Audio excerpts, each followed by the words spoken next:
nommé Philo, et dans un de ses livres, il écrivit ceci: « Au commencement était le Verbe était avec Dieu, et le Verbe s'est fait chair. » Ce que Jean copia dans son évangile. L'évangile selon saint Jean, j'étais en train de demander aux chrétiens bien instruits: « Monsieur, vous êtes un DT, un docteur en théologie. Vous voyez le mot Dieu, la première fois que ce mot apparaît dans ce verset, au commencement était le Verbe était avec Dieu, et le Verbe s'est fait chair, et je demande comment on dit Dieu en grec. Vous êtes un expert dans les écritures grecques? Vous devriez connaître le grec, les bases de votre religion. Les manuscrits étaient tous en grec. Matthieu, Marc, Luc, Jean et les 27 livres du Nouveau Testament étaient disponibles uniquement en langue grecque. Alors, dans la langue grecque, quel est le mot qui signifie Dieu? Pouvez-vous m'aider, monsieur? Non, monsieur, c'est de l'hébreu.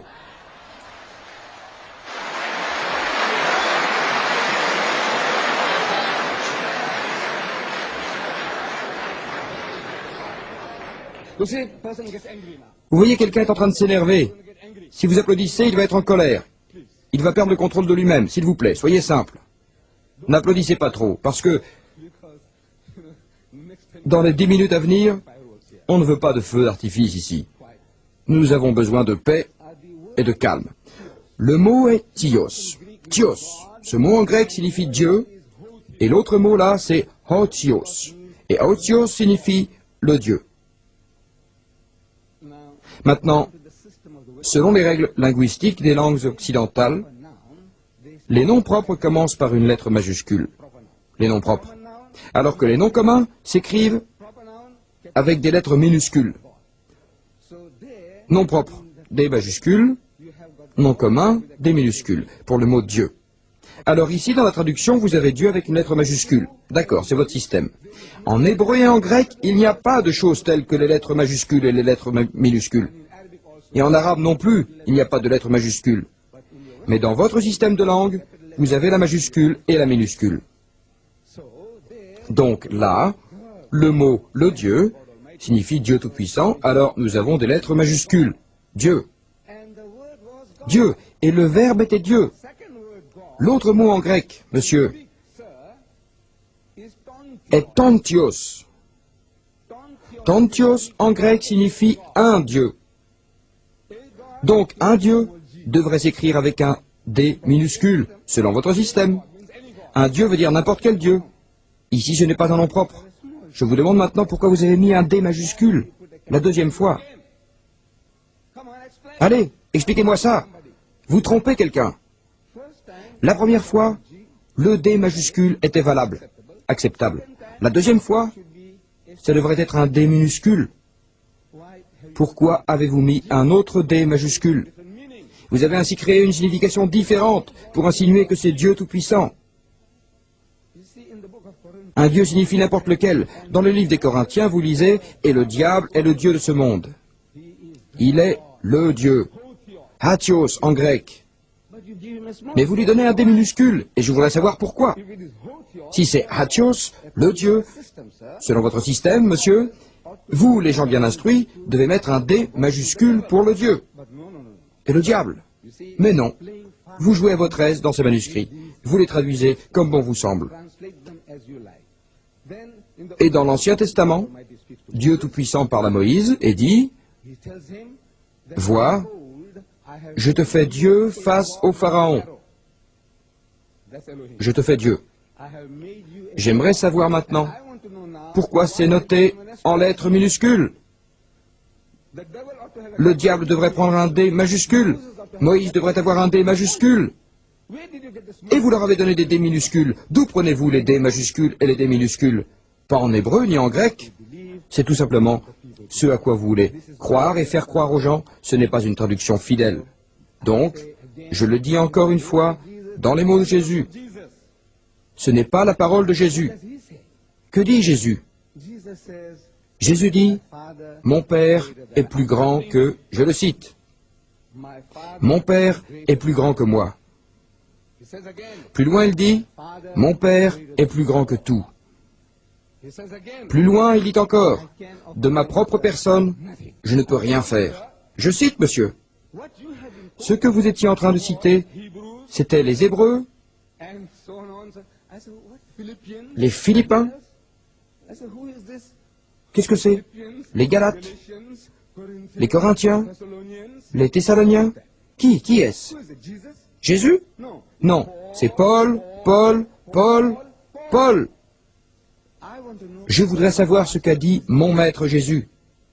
Je l'aime, je le respecte et je le révère. J'aimerais bien le suivre, mais je voudrais savoir ce qu'il a dit. Donnez-moi ces mots, pas ceux de quelqu'un d'autre qui pense avoir compris que la religion, le salut ne dépendent pas de l'interprétation des gens.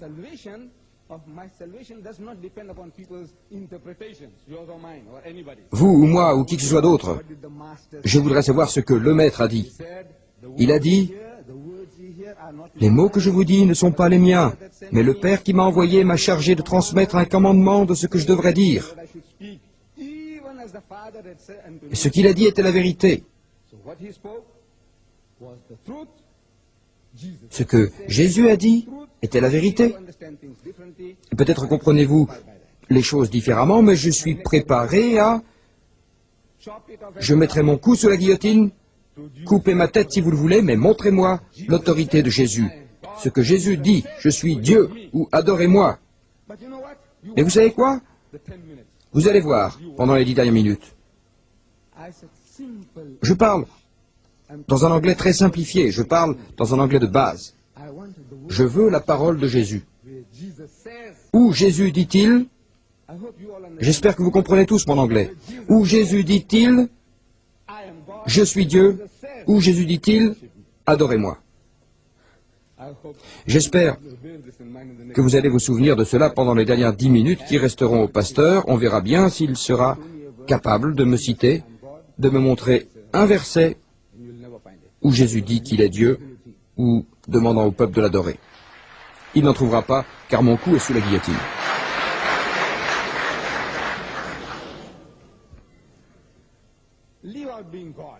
Laissez le fait d'être Dieu. Oubliez pour le moment le fait qu'il soit Dieu.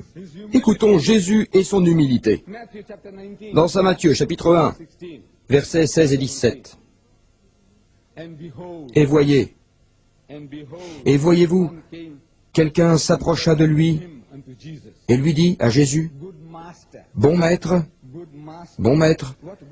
quelle bonne action puis-je faire pour m'assurer la vie éternelle ?»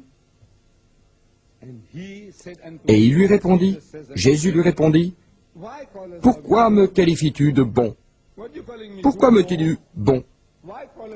Nul ne peut être bon que Dieu. Seul Dieu est bon. Il est la bonté même. Il refuse que l'on puisse le qualifier de bon. Comment voulez-vous qu'il demande qu'on l'appelle Dieu?